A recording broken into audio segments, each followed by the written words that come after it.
ఇక ఈడ కూడా మీ దగ్గర ఒక ఆయన ఉన్నాడు, నక్క చిత్తుల భాస్కర్ రావు అని. ఎవడయా భాస్కర్ రావు? ఎవడు? జానారెడ్డి చెప్పులు మోసినోడు కాదా? జానారెడ్డి ఇంట్లో నీళ్ళ సీసాలు మోసినోడు కాదా? జానారెడ్డి నమ్మి కన్న కొడుకు ఇయ్యకుండా నల్ల నక్క చిత్తుల భాస్కర్ రావు టికెట్ ఇస్తే కాంగ్రెస్ పార్టీ కార్యకర్తలు మీ రక్తాన్ని చెమటగా మార్చి మీరు భుజాల మీద మోసి మిర్యాలకు కూడా ఎమ్మెల్యేని చేస్తే మీ ఆత్మ గౌరవాన్ని తీసుకెళ్లి ఎర్రవల్లి ఫామ్ హౌస్లో కేసీఆర్ కాళ్ళకాడ తాకట్టు పెట్టినోడు ఇవాళ మళ్ళా మీ దగ్గరకు వస్తున్నాడు. గాయన మనకు నాయకుడు. ఒక్కసారి ఆలోచన చెయ్యండి. ఇవాళ ఈ నక్క చిత్తుల భాస్కర్ రావు ఇవాళ మనోళ్ళు నామినేషన్లు వేస్తే బెదిరిస్తుండంట మీరు వాపసు తీసుకోవాలని. చింతపండు అవుతుంది భాస్కర్ రావు, నువ్వు అనుకుంటున్నామేమో. ఈ వేదిక మీద ఉన్న మేము ఎవరం జానారెడ్డి లాగా పెద్ద మనసు ఉన్నోళ్ళం కాదు. చింతపండు అవుతుంది నువ్వు అనుకుంటున్నావో, నీ తెలివితేటలన్నీ కట్టిపెట్టు. పోతావు మళ్ళా ఖమ్మం ఇట్లకెళ్ళ కూడా ఉండవు. నువ్వేదో తెలివితేటలు అనుకొని ఇక్కడ ఉన్నోళ్ళని బెదిరిస్తా. నాకు జానారెడ్డి సార్ తెలుసు, నాకు రఘువీరెడ్డి సార్ తెలుసు, లేకపోతే నాకు సుఖేందర్ రెడ్డి సార్ తెలుసు, ఈపులు వలిగేటప్పుడు అడ్డం వస్తారు అనుకుంటున్నామేమో. ఎవరు అడ్డం రారు, వాళ్ళందరూ నాకు చెప్పారు పలగాల్సిందే చింతపండు కావాల్సిందే భాస్కర్ రావు కానీ. వాళ్ళందరిని అడిగినా ఏం సంగతి అని. ఇక ఏం లేదు చింతపండు కావాల్సిందే, చింతపండు చేయని చెప్పారు. అందుకే కాంగ్రెస్ పార్టీ కార్యకర్తలకు నేను చెప్పదలుచుకున్నా, ఎవరు భయపడాల్సిన పని లేదు. ఇట్లాంటి నక్క చిత్తులో చాలా మంది వస్తుంటారు. ఈ వినయాలన్నీ మన దగ్గర వనికిరావు. నమ్మి ఎమ్మెల్యేని చేస్తే నాగార్జున సాగర్ ఉప ఎన్నికలు జానారెడ్డిని ఓడగొట్టడానికి ఇల్లు తిరిగిండు. ఇంతకంటే మోసగాడు ఎవడని ఉంటాడా? ఇట్లాంటి మోసగాళ్ళని గెలవనిచ్చారంటే మిర్యాలకు కూడా గౌరవమే పోతుంది. అందుకే మిత్రులారా, ఈ మున్సిపల్ ఎన్నికల్లో ఈ వేదిక మీద నుంచి నేను ఒక్కటే మాట చెప్పదలుచుకున్నా.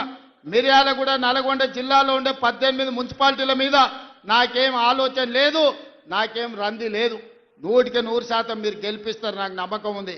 కానీ రాష్ట్రంలో 123 గెలిచి తీరాలి. ప్రజలకు ఈరోజు సంక్షేమం అందాలి అంటే, తెలంగాణ రాష్ట్రం అభివృద్ధి జరగాలి అని అంటే ఈ 2 ఏళ్లలో తెలంగాణ మున్సిపాలిటీలలో 17,472 కోట్ల రూపాయలు మనం ఖర్చు పెట్టినాం. కేవలం నల్గొండ జిల్లా మున్సిపాలిటీలకు 2,028 కోట్ల రూపాయలు ఖర్చు పెట్టినాం. మీ మిర్యాలగూడ మున్సిపాలిటీలో 295 కోట్ల రూపాయలు నిధుల మంజూరు చేసినాం.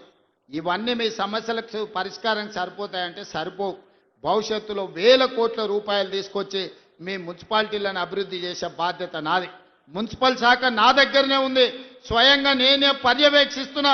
మీ మిర్యాలగూడానికి ఏం కావాలనో, నల్గొండ మున్సిపల్ కార్పొరేషన్కి ఏం కావాలనో, నాగార్జున సాగర్ల ఇండ్ల పట్టాలు ఇచ్చారు, కొన్ని పెండింగ్ ఉన్నాయి. జయవీర్ వచ్చి నాకు చెప్పిండు, ఎన్నికలు అవ్వంగానే మీ నాగార్జున సాగర్లో ఉన్న మున్సిపాలిటీ నందికొండలో ఉన్న ఇండ్ల పట్టాల సమస్యను కూడా ఇవాళ పరిష్కరించే బాధ్యత మన ప్రభుత్వం తీసుకుంటుంది.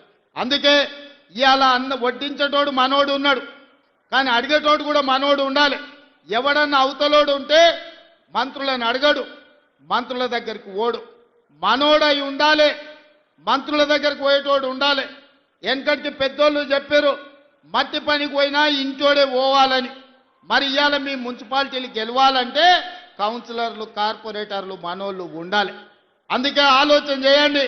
2 ఏళ్లే పూర్తి అయింది, ఇంకా 8 ఏళ్ళు మనమే అధికారంలో ఉంటాం.